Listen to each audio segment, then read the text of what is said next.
What is up guys, it's Cal, and in this video I'm going to show you one of the new dungeons that will be coming in Battle for Azeroth, called Shrine of the Storm. Now Shrine of the Storm is a seat of power for both House Stormsong and the Tide Sages alike. Here, blessings upon the fleet are performed to ensure that the Kul Tiran fleet knows no equals in combat. That's just a little backstory. So it's a dungeon that Alliance will come across through their questing. Just like my other dungeon guide videos, I'm going to speed up most of the video until I get to the boss fights, at which point I'll be explaining how they go more in depth. That is just so the video isn't, 30 minutes long. Now, let's get started.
Now for the first boss, Aqua Sir, which is summoned by another boss in the dungeon, Lord Stormsong.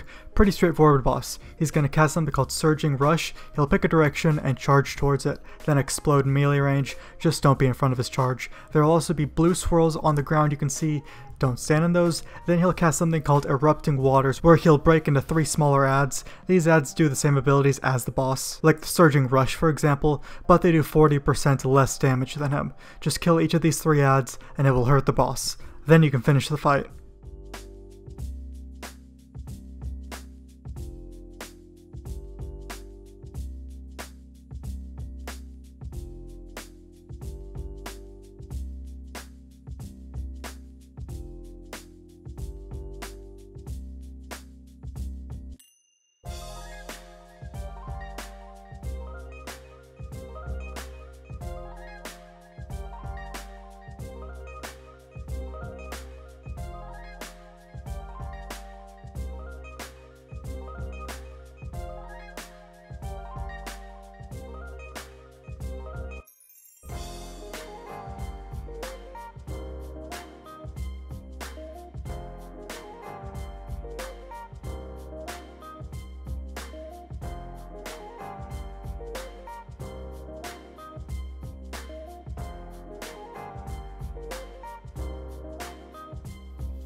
The next fight is the Tide Sage Council. It's 2 bosses that do not share a health pool, so you'll have to kill them individually.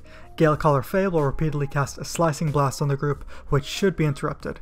It does a little bit of nature damage, but puts a 30-second stacking debuff that ramps up the damage of the ability through the fight. Then you'll cast a Swiftness Ward, which increases everyone's haste by 25% standing in it, so the tank needs to move the bosses out of that. Brother Ironhull will cast a Reinforcing Ward, which decreases anyone's damage in it by 75%, so the tank should move the bosses out of that. He'll also cast a Hinder and Cleave, which is a frontal AoE cone, so only the tank should be getting hit by that. And that's really the whole fight. My group decided to kill Ironhull, and then we killed Fae.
Next up is Lord Stormsong, who you saw earlier in the dungeon, except he's now turned into Octopus Man, and there is Queen Ashara behind him.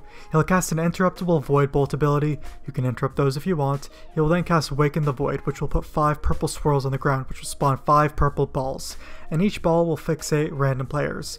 Now don't let this ball hit you, because he will soon follow that ability with Ancient Mindbender, which will, well, not mind control someone, but they will be fully silenced for 20 seconds. But you still have control of your character. If you get the Mindbender on you, you want to run into all of the purple orbs, which will damage the Mindbender on your head, and you want your group to attack you to get rid of it. If those 20 seconds are up while the Mindbender is on your head, then you'll get mind controlled and, well, wipe your group. And that's really the whole fight.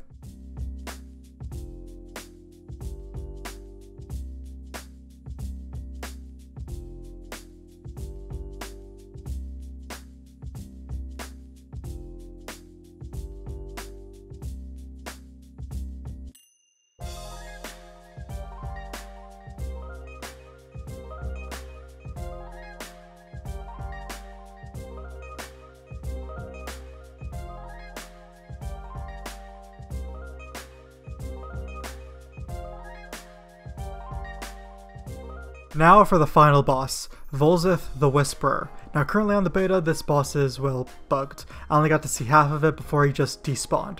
So I'll tell you what I did see. He'll spawn a tentacle on a random player, which will slam in a frontal AoE cone. Obviously don't get hit by this. And then he'll cast Yawning Gate. Everyone in melee range needs to get away from him since a giant purple swirl will form. Then he'll cast Grasp of the Sunken City, which seemed to put us into another realm, and then he would just despawn. And looking at the dungeon journal, there's supposed to be ads that spawn in this realm. And I guess we kill them to get out of the realm and then continue killing him? I'm not too sure. It kinda just sucked that he was bugged like this because someone in my group said that he was working a couple days ago and the new patch must have, well, screwed something up. But that's it, guys. That is the current state of Shrine of the Storm on the beta. There were some other abilities that bosses had that showed in the dungeon journal, but I guess they weren't implemented to the fight since I never noticed them. But anyways, guys, that's the entire video. If you liked it, if you want more videos like this, beta videos, you can leave a like on it, sub to the channel for more videos like this, and I'll see you guys in the next video.